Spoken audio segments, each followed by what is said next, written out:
ছেলে বিদেশ গেছে, উপার্জন করে টাকা পাঠাবে, সব বাপের নামে মায়ের নামে, তারা যা খুশি করবে, তারা সেখান থেকে বৌমাকে যা দেওয়া দিবে আর যা দেওয়া দেওয়ার না দিবে না।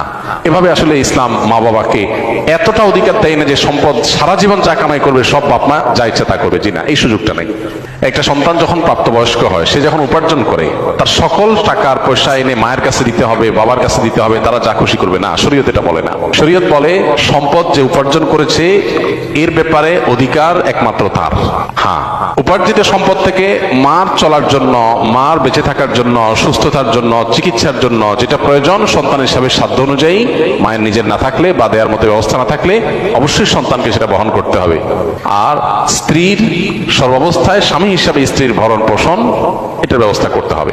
এর বাইরে উদ্বৃত্ত টাকা, সেটা ছেলে কি মাকে উপহার হিসাবে অতিরিক্ত দিবে, না স্ত্রীকে দিবে, না কাকে কত দিবে, নাকি আদৌ কাউকে না দিয়ে নিজের অ্যাকাউন্টে রাখবে, এটা একান্ত তার ব্যাপার। এখানে শরীয়ত মা বাবাকে ইন্টারফেয়ার করার অধিকার দেয় নাই সেইভাবে যেভাবে আমাদের অনেক মা